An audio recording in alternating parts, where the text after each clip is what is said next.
1995. September 25 ശേഷം രേഖപ്പെടുത്തിയ ഏറ്റവും കുറഞ്ഞ കണക്കാണിത്.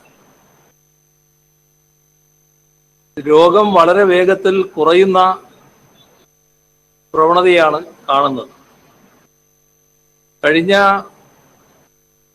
ഒരാഴ്ചയിൽ മാത്രം 13% കുറവാണ് രോഗികളുടെ എണ്ണത്തിലുണ്ടായത്. ഒരു മാസം കൊണ്ട് രോഗികളുടെ എണ്ണത്തിൽ 30%-ലധികം കുറവ് വന്നിട്ടുണ്ട്. മാർച്ച് 1 മുതൽ വാക്സിൻ രാജ്യവ്യാപകമായി കൊടുത്തു വരികയാണ്.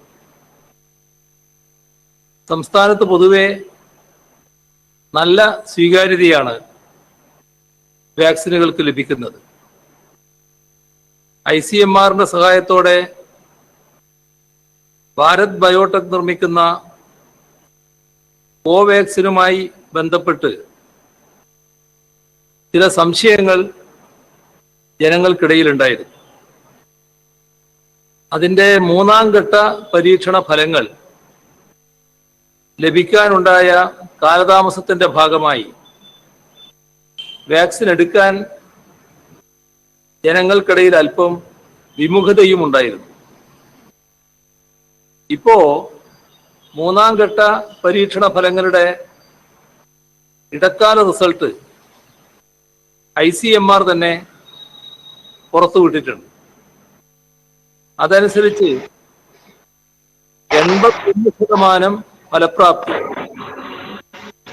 ആ വാക്സിൻ ഉണ്ടെന്നാണ് കണ്ടെത്തിയിരിക്കുന്നത്. വളരെ തീവ്ര ലക്ഷണങ്ങളോടുകൂടിയ കോവിഡ് മരണങ്ങളും തടയാൻ ഈ വാക്സിന് സാധിക്കുമെന്ന വിവരങ്ങളാണ് പുറത്തുവിട്ടിരിക്കുന്നത്. അതുകൂടാതെ ICMR അറിയിച്ച മറ്റൊരു കാര്യം, UK-യിലും മറ്റുമുണ്ടായ ജനിതക വ്യതിയാനമുള്ള വൈറസുകളെ പ്രതിരോധിക്കാനും ഈ വാക്സിന് കഴിയുമെന്നാണ്. അതുകൊണ്ട് ഈ തെളിവുകളുടെ അടിസ്ഥാനത്തിൽ കോവിഷീൽഡിനൊപ്പം കോവാക്സിനും വിമുഖത ഒഴിവാക്കി സ്വീകരിക്കാൻ ജനങ്ങൾ തയ്യാറാകണം. ഇന്നലെ വരെ 3,47,801 ആരോഗ്യ പ്രവർത്തകർ ഒരു ഡോസ് വാക്സിൻ സ്വീകരിച്ചു. ഇതില് 1,31,143 ആരോഗ്യ പ്രവർത്തകർ 2 ഡോസ് വാക്സിനും സ്വീകരിച്ചു കഴിഞ്ഞു.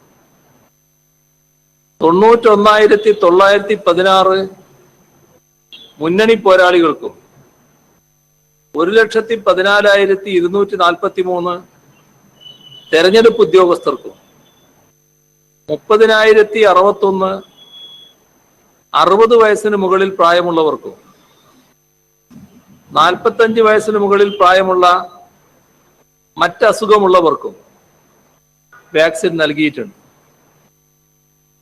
സംസ്ഥാനത്ത് നിലവിൽ വാക്സിൻ സ്റ്റോക്ക് ഉണ്ട്. ഇതുകൂടാതെ മാർച്ച് 9-ന് 21 ലക്ഷം ഡോസ് വാക്സിനുകൾ എത്തുമെന്നാണ് കേന്ദ്ര ആരോഗ്യ മന്ത്രാലയം അറിയിച്ചിട്ടുള്ളത്. കോവിൻ സൈറ്റിൽ രജിസ്ട്രേഷൻ സുഗമമാക്കുന്നതിന് കേന്ദ്രത്തോട് ആവശ്യപ്പെട്ടിട്ടുണ്ട്.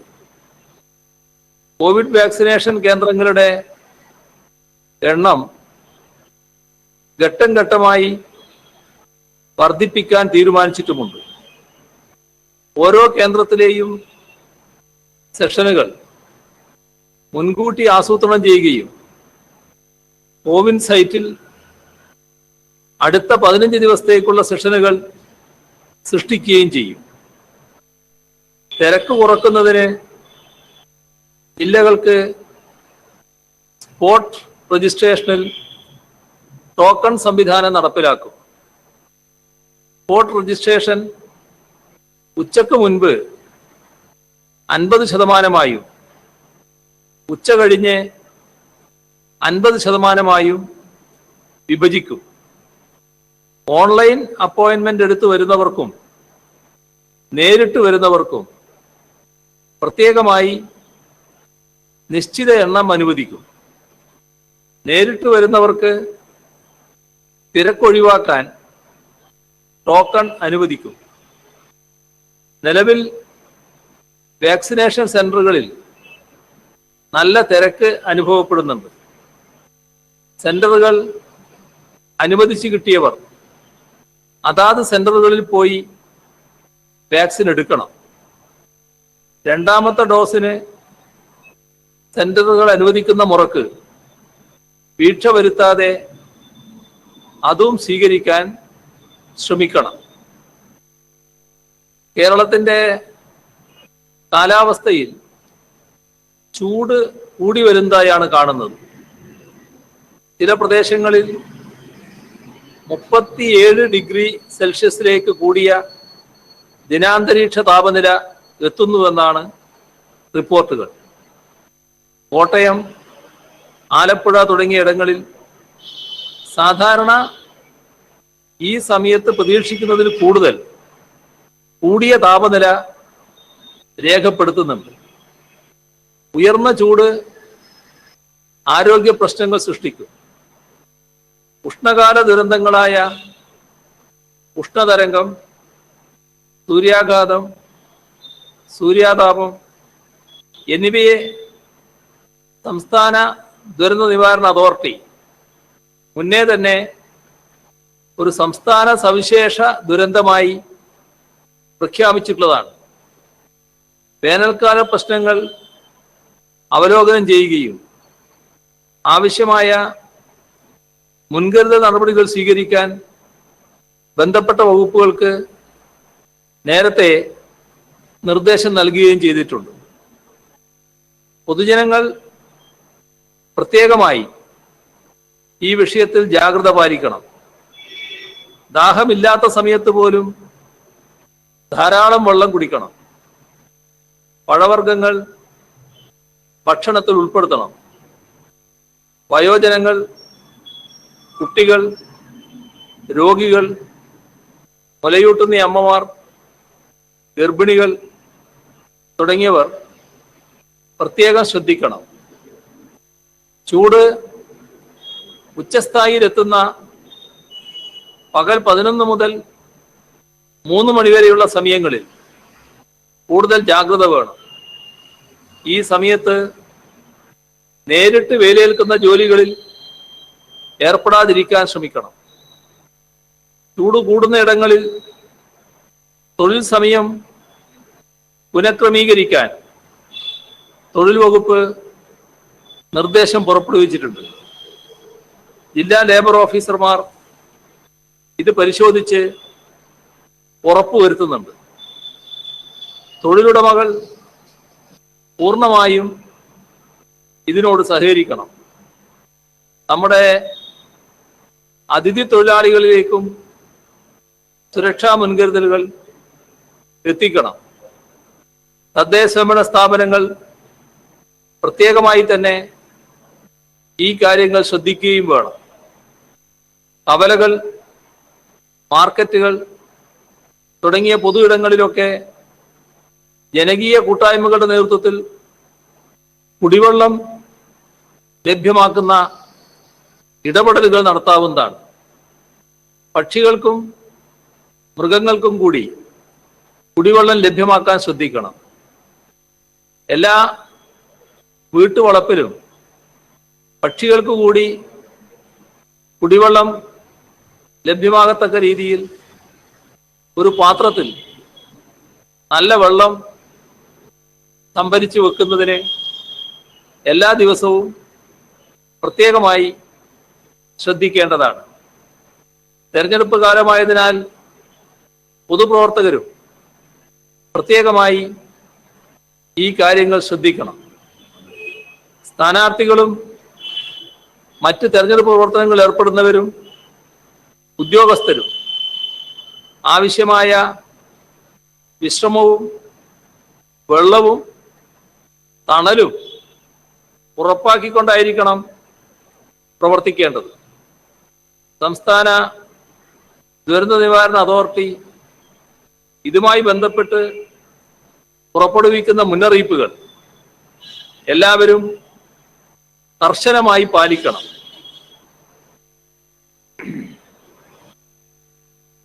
തെരഞ്ഞെടുപ്പ് പ്രഖ്യാപിച്ച ഈ ഘട്ടത്തിൽ നമ്മുടെ സംസ്ഥാനത്ത് മാതൃകാ പെരുമാറ്റച്ചട്ടം നിലവിലുണ്ട്.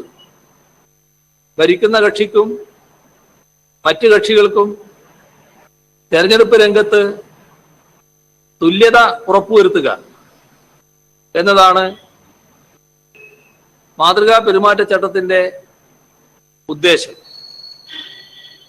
ഇവിടെ അതിന് വിരുദ്ധമായ കാര്യങ്ങൾ ചിലത് സംഭവിക്കുന്നു. കേന്ദ്ര ഭരണകക്ഷിയുടെ മുതിർന്ന നേതാവ് കൂടിയായ ധനകാര്യമന്ത്രി ഇവിടെ വന്ന് അടിസ്ഥാനരഹിതമായ ചില ആരോപണങ്ങൾ ഉന്നയിക്കുന്നു. കേരളത്തിന്റെ വികസനത്തിനായി മുൻകൈയെടുക്കുന്ന കിഫ്ബിക്കെതിരായാണ് ഫെബ്രുവരി 28-ന് അവർ ഒരു പ്രസംഗം നടത്തിയത്. ആ പ്രസംഗത്തിലെ ആരോപണങ്ങൾ ജനങ്ങൾ മുഖവിലക്കെടുക്കുന്നില്ല എന്ന അറിവ് അവർക്കുള്ളത് കൊണ്ടാവണം തന്റെ വകുപ്പിന്റെ നിയന്ത്രണത്തിലുള്ള അന്വേഷണ ഏജൻസിയായ എൻഫോഴ്സ്മെന്റ് ഡയറക്ടറേറ്റിനെ ഉപയോഗിച്ച് സംസ്ഥാന സർക്കാരിനെ ആക്രമിക്കാൻ ശ്രമം ആരംഭിച്ചത്. കേന്ദ്ര ധനമന്ത്രിയുടെ ഇംഗിതം നടപ്പാക്കാൻ ചില കേന്ദ്ര അന്വേഷണ ഉദ്യോഗസ്ഥർ അതിരുകവിഞ്ഞ വ്യഗ്രത കാട്ടുന്നു. കിഫ്ബിയിലെ ഉദ്യോഗസ്ഥരെ വിളിച്ചു വരുത്തി കാര്യങ്ങൾ അറിയുന്ന മാർഗമല്ല അവർ സ്വീകരിച്ചത്. സ്ത്രീകളടക്കമുള്ള ഉദ്യോഗസ്ഥരോട് മാന്യതയുടെ അതിര് ലംഘിക്കുന്ന പെരുമാറ്റങ്ങൾ ഉണ്ടായി.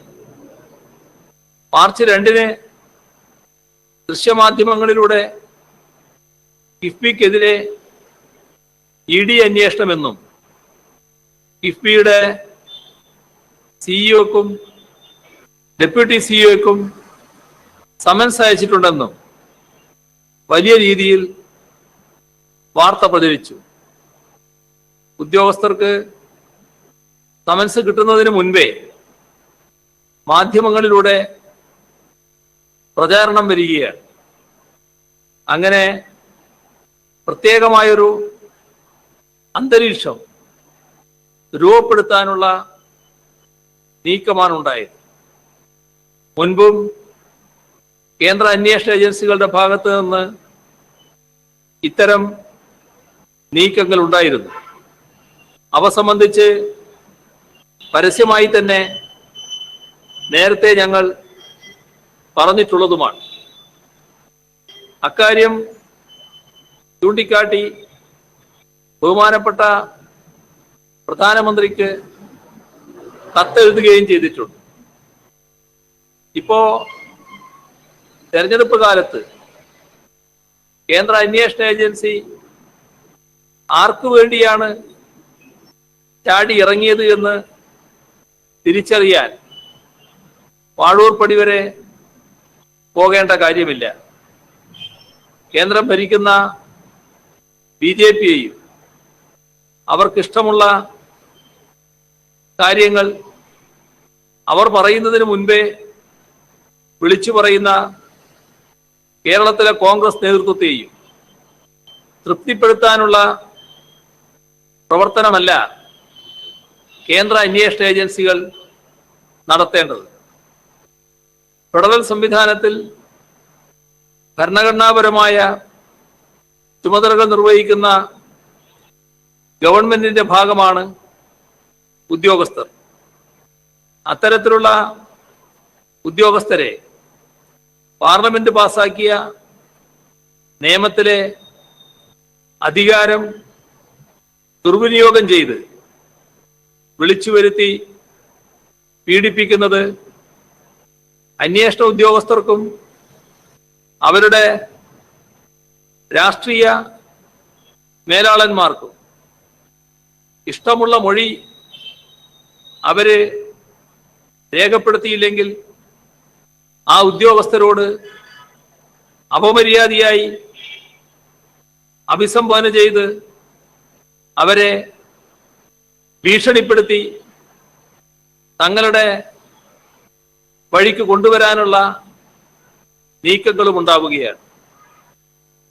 വേണ്ടി വന്നാൽ ശാരീരികമായി ഉപദ്രവിക്കും എന്ന ഭാവത്തോടെ പെരുമാറുന്ന നിലവരെ ഉണ്ടാകുന്നു.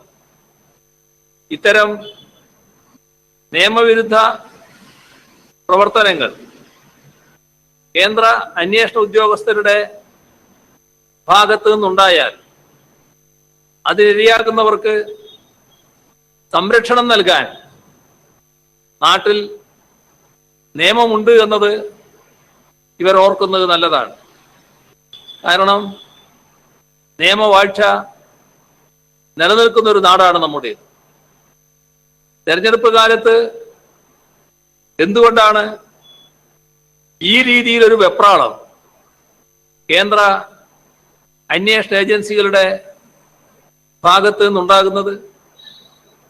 കേന്ദ്ര ഭരണകക്ഷിയുടെ താല്പര്യത്തിനൊത്ത് പ്രവർത്തിക്കുന്ന അന്വേഷണ ഏജൻസികൾ കേരളത്തിലെത്തി ചെയ്യുന്നതെല്ലാം ശരി എന്ന് പറയുന്ന പ്രതിപക്ഷമുള്ളപ്പോൾ ഇങ്ങനെയൊക്കെ ആകാമെന്ന ധൈര്യമാണോ? കേന്ദ്ര നിയമപ്രകാരം രൂപീകരിച്ചിട്ടുള്ള റിസർവ് ബാങ്ക് ഓഫ് ഇന്ത്യയുടെ അനുമതിയോടുകൂടിയാണ് എല്ലാ ചട്ടങ്ങളും പാലിച്ചുകൊണ്ട് കിഫ്ബി മസാല ബോണ്ട് പുറപ്പെടുവിച്ചത്.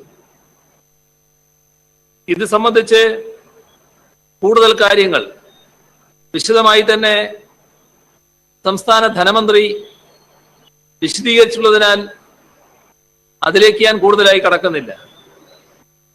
പക്ഷേ ഒരു കാര്യം ഉറപ്പിച്ച് വ്യക്തമാക്കുകയാണ്. തെറ്റായ ആരോപണങ്ങളുമായി ആക്രമിക്കാൻ വന്നാൽ കീഴടങ്ങാൻ ഉദ്ദേശിച്ചിട്ടില്ല. ജനങ്ങളോട് ഉത്തരവാദിത്വമുള്ളവരാണ് ഞങ്ങൾ. ആ ഉത്തരവാദിത്വം നിറവേറ്റുന്നതിനെ തടയാൻ വരുന്ന ഒരു ശക്തിക്ക് മുന്നിലും വഴങ്ങിക്കൊടുക്കുന്ന പാരമ്പര്യം ഞങ്ങളുടേതല്ല. ഇതിനിടയിൽ പ്രതിപക്ഷ നേതാവ് പുതിയൊരാരോപണവുമായി വന്നിട്ടുണ്ട്.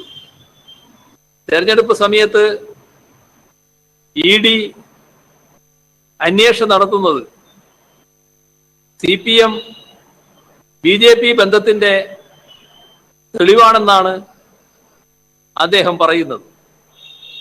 തദ്ദേശ ഭരണ തെരഞ്ഞെടുപ്പായിരുന്നില്ലേ? അന്ന് കേന്ദ്ര അന്വേഷണ ഏജൻസികൾ കേരളത്തെ വട്ടം ചുറ്റുമ്പോൾ അവർക്ക് വിളക്ക് പിടിച്ച് മുന്നിൽ നടന്നത് ആരായിരുന്നു? പ്രതിപക്ഷ നേതാവിന് മറവി രോഗം വന്നിട്ടുണ്ടാകില്ല എന്നാണ് കരുതുന്നത്. ഇതിനു മുൻപും പലതരം ആക്രമണങ്ങൾ BJPയുടെയും കോൺഗ്രസിന്റെയും ഭാഗത്തു നിന്നും ഉണ്ടായിട്ടുണ്ട്. CPIM-ഉം ഇടതുപക്ഷ പ്രസ്ഥാനവും അവയെ നേരിട്ടിട്ടുമുണ്ട്.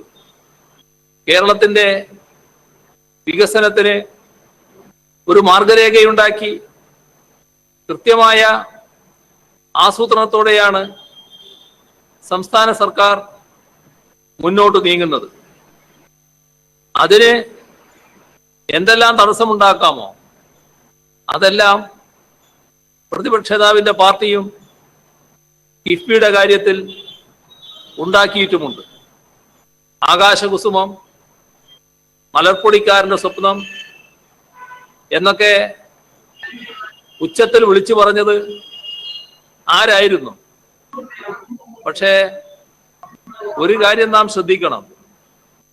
സ്വന്തം മണ്ഡലത്തിൽ കിഫ്ബിയുടെ പദ്ധതി വേണ്ട എന്ന് ഏതെങ്കിലും ഒരു ഘട്ടത്തിൽ പ്രതിപക്ഷ നേതാവ് പറയുന്നത് ആരും കേട്ടിട്ടില്ല. സംസ്ഥാന സർക്കാരിനെതിരെ കേന്ദ്ര ഏജൻസികൾ നടത്തിയ എല്ലാ നീക്കങ്ങളെയും ഞങ്ങൾ നേരിട്ടത് നിയമപരമായാണ്. കഴിഞ്ഞ കുറെ മാസങ്ങളിൽ UDF-ഉം BJP-യും ഒരേ വികാരത്തോടെയാണ് സർക്കാരിനെ ആക്രമിച്ചത്. എന്തൊക്കെ ആരോപണങ്ങളാണ് ഉന്നയിച്ചത്? ഏതെല്ലാം കള്ളക്കഥകളാണ് മെനഞ്ഞത്? ഇപ്പോ എവിടെയാണ് അവയെല്ലാം? സർക്കാരുമായി ബന്ധമുള്ള ഒരാൾക്കെങ്കിലും സ്വർണ്ണക്കടത്ത് കേസുമായോ മറ്റ് ആരോപണങ്ങളുമായോ ബന്ധമുണ്ടെന്ന് സ്ഥാപിക്കാൻ കഴിഞ്ഞോ? അടിസ്ഥാനരഹിതമായ ആരോപണങ്ങൾ, ഏറ്റവും കൂടുതൽ ഉയർത്തിയ ആളെന്ന ബഹുമതി പ്രതിപക്ഷ നേതാവിന് ചാർത്തി കിട്ടിയതാണല്ലോ. അദ്ദേഹത്തിന് ഇപ്പോഴുണ്ടാകുന്ന ജാള്യം BJP-യുമായി ഞങ്ങൾക്ക് ബന്ധമുണ്ടെന്ന് പറയുന്ന നിലവാരമില്ലാത്ത ആരോപണത്തിലേക്ക് അദ്ദേഹത്തെ നയിക്കുക കൂടിയാണ് ചെയ്യുന്നത്.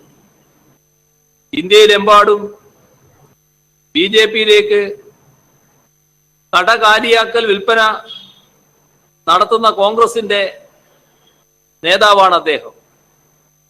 മതനിരപേക്ഷവാദികളുടെയും ന്യൂനപക്ഷങ്ങളുടെയും വിശ്വാസം നഷ്ടപ്പെടുമ്പോൾ അത് ചെപ്പടി വിദ്യയിലൂടെ നിലനിർത്താമെന്ന വ്യാമോഹമാണ് ദുരാരോപണങ്ങൾ ഉയർത്തുന്നതിന്റെ അടിസ്ഥാനം.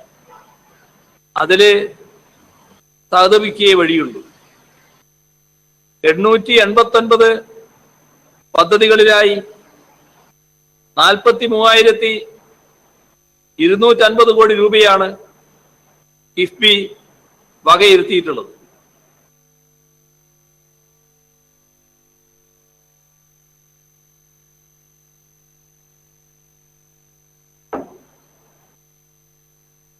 അതിനു പുറമെ വിവിധ പദ്ധതികൾക്കായി സ്ഥലമേറ്റെടുക്കുന്നതിന് 20,000 കോടി രൂപക്കും അനുമതി നൽകിക്കഴിഞ്ഞു. മൊത്തം 63,250 കോടി രൂപയാണ് കേരളത്തിനായി കിഫ്ബി ചെലവഴിക്കാൻ പോകുന്നത്. കേരളത്തിന്റെ ചരിത്രത്തിൽ ആദ്യമായാണ് ഇത്ര വലിയ തുക നമുക്ക് വികസനത്തിനായി മാറ്റിവെക്കാൻ കഴിയുന്നത്. അതിനെ തകർത്തിട്ട് എന്താണ് നിങ്ങൾക്ക് നേടാനുള്ളത്? PWDയുടെ 389 പദ്ധതികൾക്കായി നീക്കിവെച്ച 18,043 കോടി രൂപ പാഴാകണം എന്നാണോ നിങ്ങൾ ആഗ്രഹിക്കുന്നത്? നമ്മുടെ കുട്ടികളുടെ വിദ്യാഭ്യാസ സൗകര്യങ്ങൾ മെച്ചപ്പെടുത്താനായി 138 പദ്ധതികളിലായി നീക്കിവെച്ച 2,861 കോടി രൂപ അങ്ങ് പോയിക്കോട്ടെ എന്നാണോ ഈ വിവാദ വ്യാപാരികൾ ആഗ്രഹിക്കുന്നത്? 22 പദ്ധതികളിലായി മത്സ്യബന്ധന മേഖലയിൽ വകയിരുത്തിയ 441 കോടി രൂപ, ആരോഗ്യ കുടുംബക്ഷേമത്തിനായി 57 പദ്ധതികൾക്ക് വകയിരുത്തിയ 4,240 കോടി രൂപ, IT വികസനത്തിനായി അനുമതി നൽകിയ 1,412 കോടി രൂപ, വൈദ്യുതി മേഖലയുടെ വികസനത്തിനായി വകയിരുത്തിയ 5200 കോടി രൂപ, ഇതെല്ലാം ഈ നാടിന് ഉപകരിക്കേണ്ട, നഷ്ടപ്പെട്ടു പോകട്ടെ എന്നാണോ ഇവർ മോഹിക്കുന്നത്? ഇവിടെ ഒന്നും നടക്കരുത്, എല്ലാം നശിക്കട്ടെ എന്നാണോ ഇവരുടെ ചിന്ത? നിങ്ങൾ സർക്കാരിനെ ആക്രമിച്ചോളൂ, പക്ഷേ അത് ഈ നാട്ടിലെ ജനങ്ങളുടെ ക്ഷേമത്തിന്റെ കടക്കൽ കത്തിവെച്ചാകരുത്. ഒരു കാര്യമേ പറയാനുള്ളൂ, അതിനെ ഞങ്ങൾ അനുവദിക്കില്ല. കിഫ്ബി വഴി സംഭരിച്ച തുക കേരളത്തിൽ തന്നെ ചെലവഴിക്കും.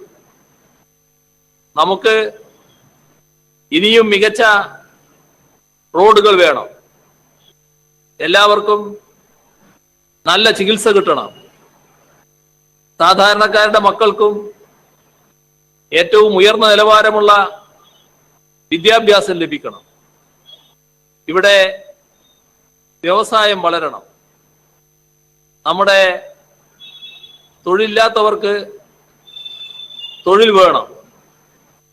ഇതിനൊന്നും ഇടങ്കോലിടാൻ വരരുത്. ഇന്ത്യൻ ഫെഡറൽ സംവിധാനത്തിൽ സംസ്ഥാനങ്ങളുടെ ചെലവ്, ഉത്തരവാദിത്തങ്ങളും വരുമാന സ്രോതസ്സുകളും തമ്മിലുള്ള അന്തരം വളരെ വലുതാണ്.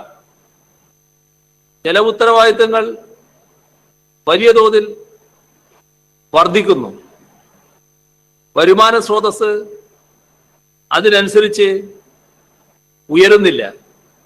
അപ്പോഴാണ് ഈ അന്തരം വലിയ തോതിൽ ഉണ്ടാകുന്നത്. ഇത് 15ാം ധനകാര്യ കമ്മീഷന്റെ റിപ്പോർട്ടിൽ തന്നെ എടുത്തു പറഞ്ഞ കാര്യമാണ്. ആരോഗ്യം, വിദ്യാഭ്യാസം എന്നിവ ഉൾപ്പെടെയുള്ള സാമൂഹിക മേഖലകളിൽ പ്രധാന ഉത്തരവാദിത്വം സംസ്ഥാന സർക്കാരിനാണ്. കേരളം ഇക്കാര്യത്തിൽ ഭാരിച്ച ഉത്തരവാദിത്വം ഏറ്റെടുക്കുന്നുമുണ്ട്. നമ്മുടെ വാർഷിക ബജറ്റിലുള്ള വരുമാനവും ചെലവും മാത്രം നോക്കി നടത്തിയാൽ ഭാവി കേരളത്തിനുള്ള പശ്ചാത്തല സൗകര്യ വികസനം സാധ്യമാകില്ല. അതുകൊണ്ടാണ് കിഫ്ബി മാതൃക കേരളം സ്വീകരിച്ചത്.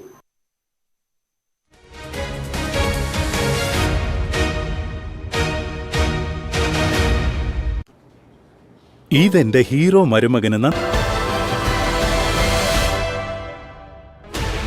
16 channels, 15 languages, 26 states, 1200 plus reporters, 66.9 crore viewers. India's largest news network, News 18 Network.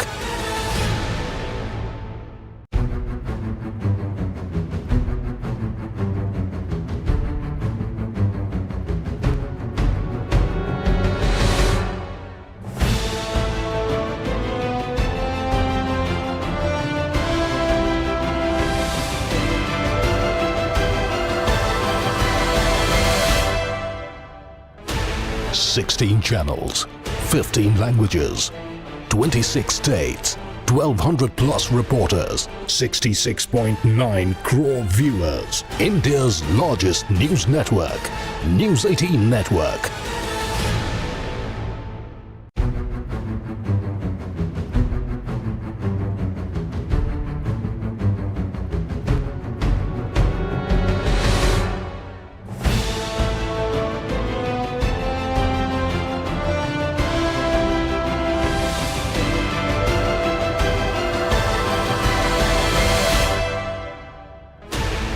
Sixteen channels, 15 languages, 26 states, 1200 plus reporters, 66.9 crore viewers. India's largest news network, News 18 Network.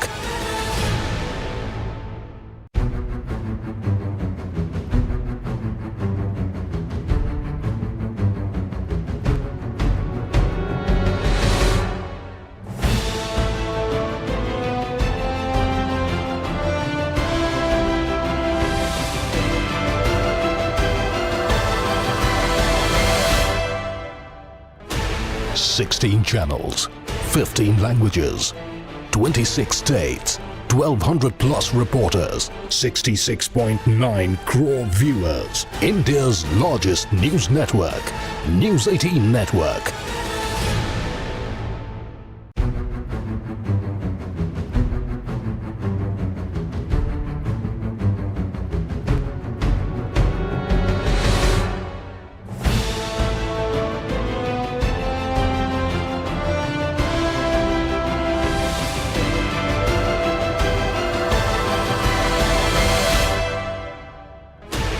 Sixteen channels, 15 languages, 26 states, 1200 plus reporters, 66.9 crore viewers. India's largest news network, News 18 Network.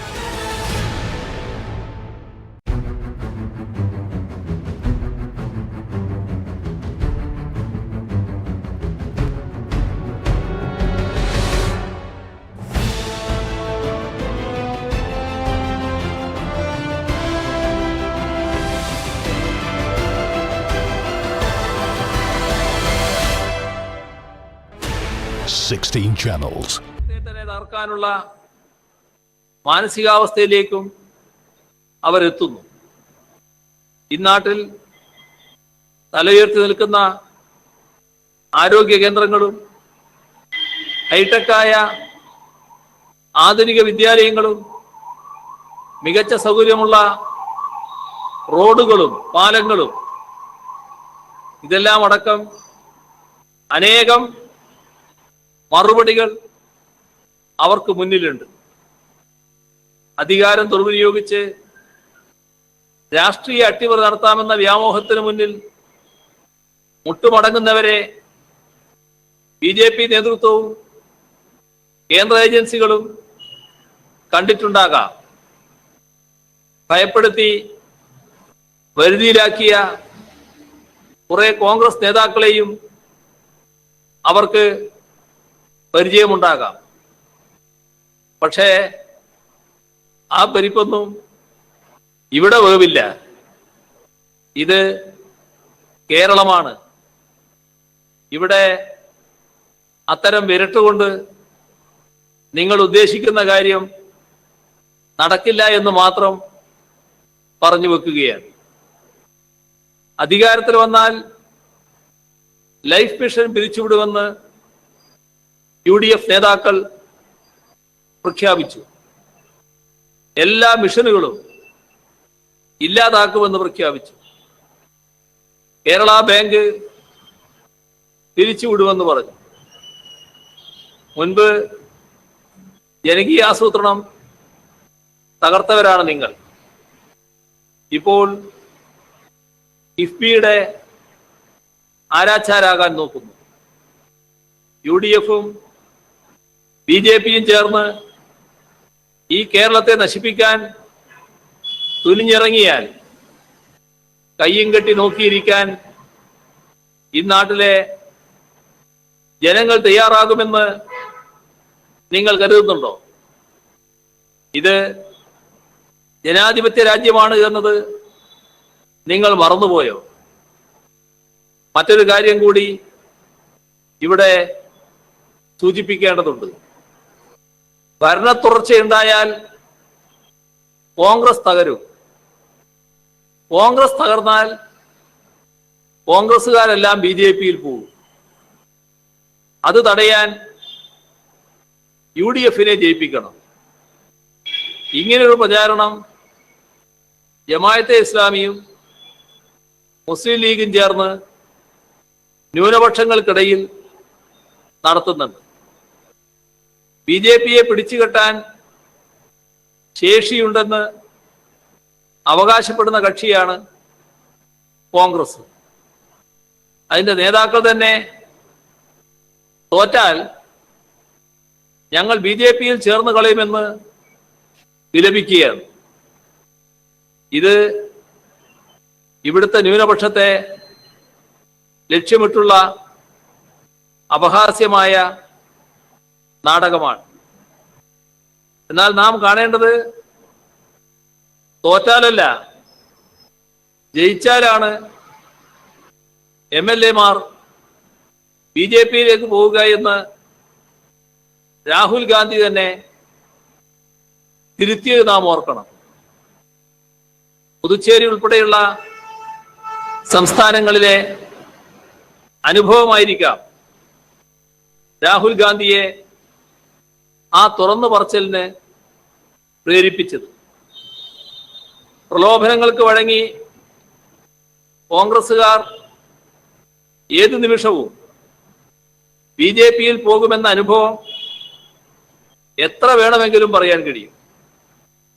ഇപ്പോൾ കോൺഗ്രസ് നേതാക്കൾ തന്നെ ഈ പ്രചരണം ഏറ്റെടുത്തിരിക്കുന്നു. ഇത് ഒരേ സമയം വിചിത്രവും രസകരവുമാണ്. സ്വന്തമായി എന്തെങ്കിലും ഒരു ഉറപ്പ് വേണ്ടേ? ഇത്തരം പ്രചാരണം കൊണ്ട് മതന്യൂനപക്ഷങ്ങളെ വഞ്ചിക്കാം എന്ന വ്യാമോഹമൊന്നും വേണ്ടതില്ല. ആക്രമണോത്സുകമായ ഹിന്ദു വർഗീയതയുടെ ആപത്ത് നിരന്തരം നേരിടുന്നവരാണവർ. കേന്ദ്രഭരണവും BJP-യുടെ നേതൃത്വത്തിലുള്ള സംസ്ഥാന സർക്കാരുകളും മതന്യൂനപക്ഷങ്ങളെ കൈയൊഴിയുന്ന രീതിയാണ് സ്വീകരിക്കുന്നത്. കോൺഗ്രസ് ഭരിക്കുന്ന സംസ്ഥാനങ്ങളിലും അവർ സുരക്ഷിതരല്ല. ഇടതുപക്ഷത്ത് ഭരണമുള്ള കേരളത്തിലും ഇടതുപക്ഷ പ്രസ്ഥാനങ്ങൾക്ക് കുറച്ചെങ്കിലും സ്വാധീനമുള്ള സംസ്ഥാനങ്ങളിലുമാണ് ന്യൂനപക്ഷങ്ങൾക്ക് സുരക്ഷിതമായി ജീവിക്കാൻ കഴിയുന്നത്. ഇതാണ് ഇടതുപക്ഷത്തിന്റെയും ഇടതുപക്ഷ സർക്കാരിന്റെയും പ്രസക്തി. BJP-യുടെ തീവ്ര വർഗീയതയെ പ്രതിരോധിക്കുന്ന ഏക സംസ്ഥാന സർക്കാരിനെതിരെ പ്രചരണം നടത്തുന്നവർ ആരുടെ താല്പര്യമാണ് സംരക്ഷിക്കുന്നത്? എന്തുകൊണ്ടാണ് കോൺഗ്രസുകാർ BJP-യിലേക്ക് കൂട്ടത്തോടെ പോകുന്നതെന്ന് മതനിരപേക്ഷതയിൽ വിശ്വസിക്കുന്നവർക്ക് നന്നായി അറിയാം. അത് ജമാഅത്തെ ഇസ്ലാമിയും ലീഗും പ്രചരിപ്പിക്കുന്നത് പോലെയല്ല.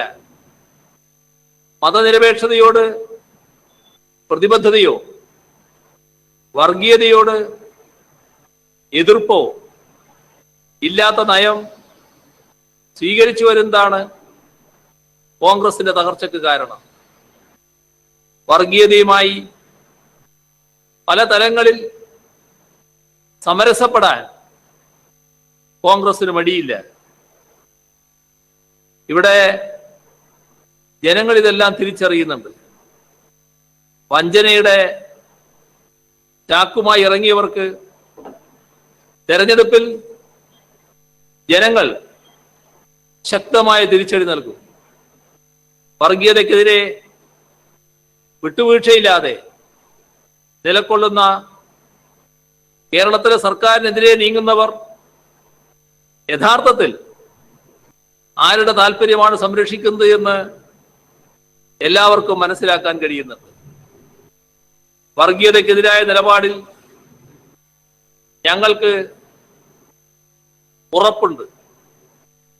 മതനിരപേക്ഷത സംരക്ഷിക്കുന്നതിൽ ഉറപ്പുണ്ട്.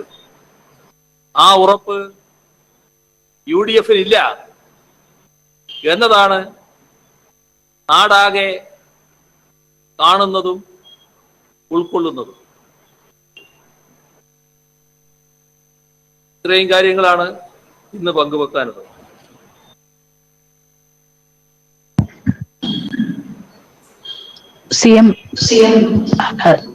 മനോരമ ശ്രീദേവിയാണ്. CM പറഞ്ഞു, ഈ കേന്ദ്ര ഏജൻസികൾ ഇവിടുത്തെ ഉദ്യോഗസ്ഥർക്കെതിരെ കടുത്ത നടപടികൾ അല്ലെങ്കിൽ നിയമവിരുദ്ധമായ ചില നടപടികളുമായി മുന്നോട്ട് പോയാൽ നോക്കിയിരിക്കില്ല, സർക്കാർ നിയമപരമായിട്ടുള്ള നടപടികളിലേക്ക് നീങ്ങുമെന്ന്. ഇത്തരത്തിൽ കേന്ദ്ര ഏജൻസികൾക്കെതിരെ ഇപ്പോൾ ധനവകുപ്പിലെ ഒരു ഉദ്യോഗസ്ഥ തന്നെ രേഖാമൂലം പരാതി തന്നിട്ടുണ്ട്. അത് കണക്കിലെടുത്തുകൊണ്ട് കേന്ദ്ര ഏജൻസികൾക്കെതിരെ നിയമ നടപടികളിലേക്ക് സംസ്ഥാന സർക്കാർ നീങ്ങുമോ? അത് സാധ്യമാണോ? അതിനുള്ള നിയമോപദേശം സർക്കാർ തേടിയിട്ടുണ്ടോ? ഇക്കാര്യത്തില് നിയമപരമായ നടപടികൾ നേരത്തെ സ്വീകരിച്ചത് നിങ്ങളെല്ലാം കണ്ടതാണ്. അത് നമ്മുടെ കിഫ്ബിക്കെതിരെ അല്ലല്ലോ ആദ്യം നടപടി തുടങ്ങിയത്. കേരളത്തിലെ പാവങ്ങൾക്ക് വീട് കൊടുക്കുന്ന ആ പദ്ധതിക്കെതിരെ എന്തൊരു വാശിയോടെയായിരുന്നു പുറപ്പെട്ടത്. അതിന് ഏതെങ്കിലും തരത്തിലുള്ള അടിസ്ഥാനമുണ്ടോ? ലൈഫ് എന്താണെന്ന് കേരളത്തിലെ ജനങ്ങൾക്കെല്ലാം അറിയാം. പക്ഷേ ദുരുപദിഷ്ടമായ ആക്ഷേപങ്ങൾ ഉന്നയിച്ചുകൊണ്ടാണ് വന്നത്. ഞങ്ങളതിനെ നിയമപരമായി തന്നെയാണ് നേരിട്ടത്. അപ്പോൾ നിയമവിരുദ്ധമായ പ്രവർത്തനങ്ങൾ ഉണ്ടാകുമ്പോൾ നിയമപരമായി നേരിടുന്ന രീതി സ്വീകരിക്കും. പിന്നെ ഈ കേന്ദ്ര അന്വേഷണ ഏജൻസികളിലെ ഉദ്യോഗസ്ഥർ മാത്രമാണ് ഉദ്യോഗസ്ഥരെന്നും മറ്റ് ഉദ്യോഗസ്ഥരൊക്കെ ഉദ്യോഗസ്ഥരല്ലെന്നും ഉള്ള സമീപനം സ്വീകരിക്കുന്നത് ശരിയല്ല. ഏത് ഏജൻസിയുടെ എത്ര പ്രാമാണികരായ ഉദ്യോഗസ്ഥരായാലും അവർ വിളിച്ചു വരുത്തുന്ന സംസ്ഥാന ഗവൺമെന്റുമായി ബന്ധപ്പെട്ട ഉദ്യോഗസ്ഥരോട് മാന്യമായി പെരുമാറാനുള്ള ബാധ്യത അവർക്കുണ്ട്. അത് നിയമപരമായി ഉറപ്പുള്ളൊരു കാര്യവുമാണ്. അതിൽ നിന്ന് വ്യത്യസ്തമായി മര്യാദ വിട്ട പെരുമാറ്റം ഇവിടെ കിഫ്ബിയുടെ ഉദ്യോഗസ്ഥരെ വിളിച്ചപ്പോൾ ഈ അന്വേഷണ ഏജൻസിയിൽ നിന്നുണ്ടായി എന്ന പരാതികളും ഉയർന്നിട്ടുണ്ട്. അപ്പൊ അത്തരം കാര്യങ്ങളൊക്കെ സ്വാഭാവികമായും നിയമപരമായ നടപടികൾ വിളിച്ചു വരുത്തുന്നതാണ്. അപ്പോൾ നിയമ വാഴ്ച നിലനിൽക്കുന്ന ഒരു നാടാണ് നമ്മുടേത്. ഏതൊരു പൗരനും തൻ്റെ ദുരനുഭവത്തെക്കുറിച്ച്, നേരിടേണ്ടി വന്ന നിയമവിരുദ്ധമായ പീഡനത്തെക്കുറിച്ച് പരാതിപ്പെടാൻ അവകാശമുണ്ട്. അങ്ങനെ പരാതിപ്പെട്ടാൽ സ്വാഭാവികമായും ബന്ധപ്പെട്ട അധികൃതര് നടപടിയെടുക്കാറുണ്ട്. അവർ നടപടിയെടുക്കാൻ ബാധ്യസ്ഥരുമാണ്. കേന്ദ്ര അന്വേഷണ ഏജൻസികള് അവർക്ക് തോന്നിയതുപോലെ പ്രവർത്തിക്കാനുള്ള അധികാരം കിട്ടിയവരല്ല എന്നത് മനസ്സിലാക്കുന്നത് നല്ലതാണ്. സിഎം ദേശാഭിമാനി ഇപ്പൊ കഴിഞ്ഞ ദിവസം രമേശ് ചെന്നിത്തല നയിച്ച ഐശ്വര്യ കേരള യാത്രയുടെ സമാപന സമ്മേളനത്തിൽ പങ്കെടുത്ത രാഹുൽ ഗാന്ധി കേന്ദ്ര അന്വേഷണ ഏജൻസികൾ കേരളത്തിലെ കേസുകളിൽ ശക്തമായ അന്വേഷണം നടത്തുന്നില്ല എന്ന് അദ്ദേഹം പറയുന്നത്. നേരത്തെ അദ്ദേഹം വയനാട്ടിൽ നിന്ന് പറഞ്ഞത് കേരളം പോലുള്ള BJP ഇതര സംസ്ഥാന സർക്കാരുകളെ തകർക്കുന്നതിന് വേണ്ടി BJP കേന്ദ്ര നേതൃത്വം കേന്ദ്ര അന്വേഷണ ഏജൻസികളെ ഉപയോഗിക്കുന്നത്. അതിൽ നിന്ന് നേരെ വ്യത്യസ്തമായാണ് കഴിഞ്ഞ ഒരാഴ്ച മുമ്പ് തിരുവനന്തപുരം ശംഖുമുഖം ബീച്ചിൽ നടന്ന ഐശ്വര്യ കേരള യാത്രയുടെ സമാപന സമ്മേളനത്തിൽ രാഹുൽ ഗാന്ധി പ്രസംഗിച്ചു. അതിന്റെ കൂടെ ഒരു ഭാഗമായിട്ടായിരിക്കും ഇത്ര പെട്ടെന്ന് വീണ്ടും എൻഫോഴ്സ്മെന്റ് ഡയറക്ടറേറ്റ് കിഫ്ബിക്കെതിരെ ഒരു നടപടി സ്വീകരിക്കാൻ ഒരുങ്ങിയിട്ടുള്ളത്. ഇവിടെ ശ്രീ രാഹുൽ ഗാന്ധി കോൺഗ്രസിന്റെ ദേശീയ തലത്തിലുള്ള പ്രധാനപ്പെട്ട ഒരു നേതാവാണ്. അപ്പൊ അദ്ദേഹത്തിന്റെ വാക്കുകൾ കോൺഗ്രസ്സുകാർ മാത്രമല്ല മറ്റുള്ളവരും ശ്രദ്ധിക്കും. എന്നാൽ രാഹുൽ ഗാന്ധിക്ക് ഈ കാര്യത്തില് ഒരു അഭിപ്രായ സ്ഥിരത ഇല്ല എന്നാണ് അദ്ദേഹത്തിന്റെ ഈ രണ്ട് ഘട്ടത്തിലുള്ള നിങ്ങൾ ചൂണ്ടിക്കാണിച്ച പ്രസ്താവനകൾ വ്യക്തമാക്കുന്നത്. അതിനിടയാക്കിയ കാരണം എന്താണ്? ആദ്യഘട്ടത്തിൽ അദ്ദേഹം കോൺഗ്രസിന്റെ അഖിലേന്ത്യാ നേതാവായി തന്നെയാണ് ഇവിടെ വന്നത്.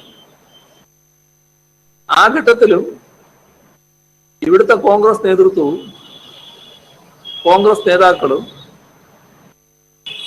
LDF സർക്കാരിനെതിരെ വലിയ പ്രചാരണങ്ങൾ നടത്തിക്കൊണ്ടിരിക്കുന്നുണ്ട്. മാത്രമല്ല, കേന്ദ്ര അന്വേഷണ ഏജൻസികൾ ആ സമയം വലിയ തോതിൽ കേരള സർക്കാരിനെ അപകീർത്തിപ്പെടുത്തുമാറ് ഇടപെടുന്ന നിലയുമുണ്ടായിരുന്നു. അതിന് തപ്പ് കൊട്ടിക്കൊടുക്കുന്ന നിലയാണ് കോൺഗ്രസ് നേതൃത്വം ഇവിടെ സ്വീകരിച്ചത്. യഥാർത്ഥത്തിൽ ആ കോൺഗ്രസ് നേതൃത്വത്തിനുള്ള ഒരു മറുപടി എന്ന നിലയിലാണ് ആ സമയം രാഹുൽ ഗാന്ധിയുടെ പ്രസ്താവന വന്നത്. അദ്ദേഹം പറഞ്ഞു, രാജ്യത്താകെയുള്ള BJP ഇതര ഗവൺമെന്റുകൾക്കെതിരെ ഇത്തരത്തിലുള്ള തെറ്റായ നീക്കങ്ങൾ നടക്കുകയാണ്. കേന്ദ്ര അന്വേഷണ ഏജൻസികൾ വഴിവിട്ട നടപടികൾ എടുക്കുകയാണ്. അതിനെ അപലപിക്കുന്ന നിലയാണ് അദ്ദേഹം സ്വീകരിച്ചത്.